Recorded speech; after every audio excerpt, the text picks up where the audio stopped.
ആവശ്യമായിട്ടുള്ള ചെലവുകൾ മൊത്തം ഒഴിവാക്കണമെന്ന് ഗവൺമെൻറ് തീരുമാനിച്ചതിൻ്റെ അടിസ്ഥാനത്തിൽ ഞാൻ തന്നെ ഇനിയിപ്പോൾ ഡിപ്പാർട്ട്മെൻറ്റ് കാര്യങ്ങൾക്ക് വേണ്ടി മാത്രമേ യാത്രകൾ നടത്തൂ. ആരോഗ്യ കേരളത്തിന്റെ നെഞ്ചിലേക്ക് അനാസ്ഥയുടെയും അഴിമതിയുടെയും കത്തിയിറക്കിയവർ ഇനി ഉറങ്ങാൻ പോകുന്നില്ല. കാരണം തകർന്നുപോയ ഒരു ജനതയുടെ വിശ്വാസം തിരിച്ചുപിടിക്കാൻ ലീഡറുടെ ചോര തിളയ്ക്കുന്ന കെ മുരളീധരൻ എന്ന നായകൻ കസേരയിലേക്ക് എത്തിക്കഴിഞ്ഞു. ഇനി കളി മാറും. കേരളത്തിലെ സാധാരണക്കാരൻ നെഞ്ചോട് ചേർത്ത് പിടിച്ചിരുന്ന പൊതുജനാരോഗ്യ സംവിധാനത്തെ വെറും PR വർക്കുകൾ കൊണ്ട് നമ്പർ 1 എന്ന് വിലയിരുത്തി തീർത്ത് ഉള്ളിൽ അനാസ്ഥയുടെ വലിയൊരു കുഴി തോണ്ടിയ കാലഘട്ടമാണ് കഴിഞ്ഞുപോയത്. മരുന്നില്ലാതെ രോഗികൾ ആശുപത്രി വരാന്തകളിൽ അലഞ്ഞതും ആംബുലൻസിനകത്ത് പോലും പീഡിപ്പിക്കപ്പെട്ടതും ഒരു ചികിത്സയ്ക്ക് വേണ്ടി വന്ന് ഒടുവിൽ കെട്ടിടം തകർന്നു വീണ് കൂട്ടിരിപ്പുകാരി മരിക്കേണ്ടി വന്നതുമെല്ലാം ഈ കേരളത്തിലാണ്. ഇതിനെല്ലാം പുറമെയാണ് അനാവശ്യമായി ഒരു കുഞ്ഞിന്റെ കൈ പോലും മുറിച്ചു മാറ്റിയ ക്രൂരത നമ്മൾ കണ്ടത്. സ്വന്തം നാട്ടിലെ ചികിത്സാ സൗകര്യങ്ങൾ വിശ്വാസമില്ലാതെ മുഖ്യമന്ത്രിക്ക് തന്നെ വിദേശത്തേക്ക് വിമാനം കയറേണ്ടി വന്ന അവസ്ഥയോളം വലിയൊരു നാണക്കേട് ഈ നാടിന് വേറെ ഉണ്ടായിട്ടില്ല. ഇവിടെയാണ് മുൻ മന്ത്രി വീണ ജോർജിന്റെ കടുത്ത പരാജയം ജനങ്ങൾ തിരിച്ചറിഞ്ഞത്. ഒരു വകുപ്പ് ഭരിക്കാൻ യാതൊരു കഴിവുമില്ലാതെ AKG സെന്ററിൽ നിന്ന് ഫീഡ് ചെയ്തു കൊടുക്കുന്ന തിരക്കഥകൾ മാത്രം വായിക്കുന്ന ഒരു റബ്ബർ സ്റ്റാമ്പായി അവർ മാറി. എന്തു ദുരന്തമുണ്ടായാലും റിപ്പോർട്ട് തേടിയിട്ടുണ്ട്, നടപടിയുണ്ടാകും എന്ന സ്ഥിരം ക്യാപ്ഷനപ്പുറം ഒരു മാറ്റവും അവിടെ ഉണ്ടായില്ല. സർക്കാർ ആശുപത്രികളെ തകർത്ത് സ്വകാര്യ ആശുപത്രി ലോബികൾക്ക് കോടികളുടെ ബിസിനസ് കൊയ്യാൻ പാർട്ടിയും മന്ത്രിയും ഒത്തുകളിക്കുകയായിരുന്നോ എന്ന ചോദ്യമാണ് ഇപ്പോൾ ഉയരുന്നത്. ഉമ്മൻചാണ്ടി സർക്കാർ പാവപ്പെട്ടവർക്കായി കൊണ്ടുവന്ന മെഡിക്കൽ കോളേജുകൾ ഇന്നും ശവപ്പറമ്പ് പോലെ കിടക്കുന്നത് ഈ അനാസ്ഥയുടെ ബാക്കി പത്രമാണ്. ഒടുവിൽ ചെയ്തു കൂട്ടിയ തിരിമറികൾ പുറത്താകുമെന്ന ഭയത്തിലാണ് വീണ ജോർജും കുടുംബവും സീറ്റിനായി പാർട്ടിയുടെ കാലുപിടിച്ചതും പാർട്ടി കൈവിട്ടതുമെല്ലാം. എന്നാൽ ഈ തകർച്ചയിൽ നിന്ന് ആരോഗ്യ കേരളത്തെ ജീവൻ നൽകി തിരിച്ചുപിടിക്കാൻ UDF സർക്കാരിന് ഒരു ഉറച്ച തീരുമാനമുണ്ടായിരുന്നു. അതുകൊണ്ടാണ് കോൺഗ്രസ് ഈ വകുപ്പ് കെ മുരളീധരൻ എന്ന കരുത്തനെ ഏൽപ്പിച്ചത്. കാര്യങ്ങൾ 100% സത്യസന്ധതയോടെയും നെഞ്ചൂക്കോടെയും നേരിടുന്ന മുരളീധരന് ഒരു വകുപ്പ് എങ്ങനെ ഭരിക്കണമെന്ന് ആരും പഠിപ്പിച്ചു കൊടുക്കേണ്ടതില്ല. ലീഡർ കരുണാകരന്റെ ചോരയാണ് അദ്ദേഹത്തിന്റെ നട്ടെല്ല്. ആരോഗ്യവകുപ്പിൽ കഴിഞ്ഞ 5 വർഷം നടന്ന എല്ലാ തട്ടിപ്പുകളും പാർട്ടി നേതാക്കളുടെ ഇടപെടലുകളും സ്വകാര്യ ലോബികളുമായുള്ള വഴിവിട്ട ബന്ധങ്ങളും ഓരോന്നോരോന്നായി പൊക്കിയെടുക്കാൻ തന്നെയാണ് മുരളീധരന്റെ തീരുമാനം. പാവപ്പെട്ടവന്റെ കണ്ണീരൊഴുക്കിയ കസേരയിലിരുന്ന് PR നാടകം കളിച്ചവരുടെ നെഞ്ചിടിപ്പ് കൂട്ടിക്കൊണ്ട് ഈ വകുപ്പിലെ പുഴുക്കുത്തുകളെ മുഴുവനും അദ്ദേഹം തുടച്ചു നീക്കും.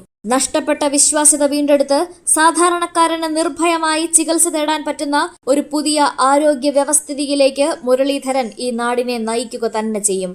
സിസ്റ്റം ശരിയാക്കാനാണല്ലോ മന്ത്രി. അനാവശ്യമായിട്ടുള്ള ചെലവുകൾ മൊത്തം ഒഴിവാക്കണമെന്ന് ഗവൺമെൻറ് തീരുമാനിച്ചതിൻ്റെ അടിസ്ഥാനത്തിൽ ഞാൻ തന്നെ ഇനിയിപ്പോൾ ഡിപ്പാർട്ട്മെൻറ്റ് കാര്യങ്ങൾക്ക് വേണ്ടി മാത്രമേ യാത്രകൾ നടത്തൂ. 2ാമത്തെ മെഡിക്കൽ കോളേജ് തിരുവനന്തപുരത്ത്. കാരണം എന്താണെന്ന് പറഞ്ഞാൽ ഒരു ഒഫീഷ്യൽ അലോട്ട്മെൻറ്റ് വരണം. അലോട്ട്മെൻറ്റ് വന്നിട്ടേ തുടങ്ങാൻ പറ്റും. അത് ഇന്ന് വൈകുന്നേരം ആവുമ്പോഴേക്ക് എത്തുന്നതാണ് പ്രതീക്ഷ. ചില മാറ്റങ്ങൾ വരുത്താനുണ്ട്. അതിൻ്റെ ചർച്ച നടക്കുന്നുണ്ട്. ഇന്ന് ഒരു നടക്കമില്ല. ഇന്നലെ സത്യപ്രതിജ്ഞ കഴിഞ്ഞിട്ടേ ഉള്ളൂ. ഇന്ന് വൈകുന്നേരത്തിനുള്ളിൽ വന്നാൽ മതി, ധാരാളം.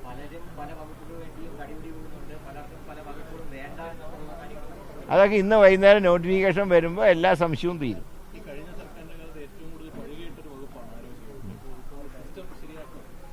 സിസ്റ്റം ശരിയാക്കാനാണല്ലോ മന്ത്രി.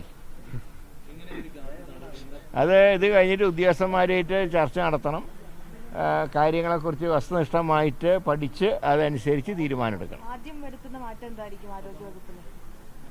അതായത് ട്രാൻസ്ഫർ ആൻഡ് പോസ്റ്റിങ്സ് വളരെ സുതാര്യമായി നോംസ് അനുസരിച്ച് മാത്രമേ നടത്തൂ.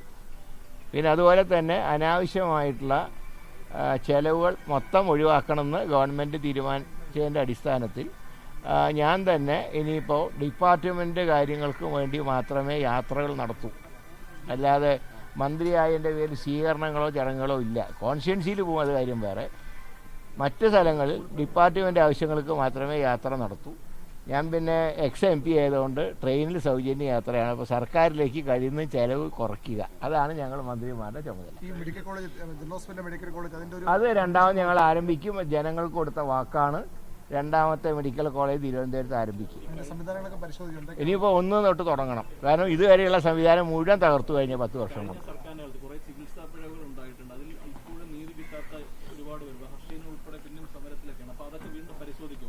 അത് പരിശോധിച്ച് പരിഹാരം ഉണ്ടാക്കും.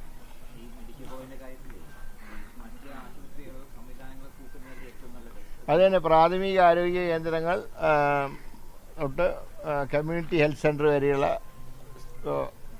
ആശുപത്രികളുടെ സൗകര്യങ്ങൾ വർദ്ധിപ്പിക്കുക. ശബരിമല സ്വർണ്ണക്കൊള്ള എന്ത് വന്നാലും പുറത്തു കൊണ്ടുവരും. സ്വർണം കെട്ടവരെ ആരും രക്ഷപ്പെടില്ല. കഴിഞ്ഞ മന്ത്രിക്ക് ഏറ്റവും വലിയ പരാതി അവരെ ഒരിക്കലും ഫോണിൽ MLA-മാർക്കും കിട്ടില്ല എന്നുള്ളതാണ്. ഇപ്പോൾ വളരെ അവൈലബിൾ ആയ നേതാവ് എന്നെ അല്ലെങ്കിൽ എനിക്ക് എപ്പോഴും അവൈലബിൾ ആണല്ലോ, നിങ്ങൾക്ക് ഉൾപ്പെടെ. അതൊക്കെ സംവിധാനം ഉണ്ടാവും, അവൈലബിൾ ആവും. ജനങ്ങൾക്ക് വേണ്ടിയുള്ള സംവിധാനം ഉണ്ടാവും, കോൺഷ്യൻസിക്ക് വേണ്ടി പ്രത്യേക സംവിധാനം ഉണ്ടാവും. കാരണം അതുണ്ടെങ്കിലല്ലേ മേലോട്ട് കയറാൻ പറ്റും. ശരി.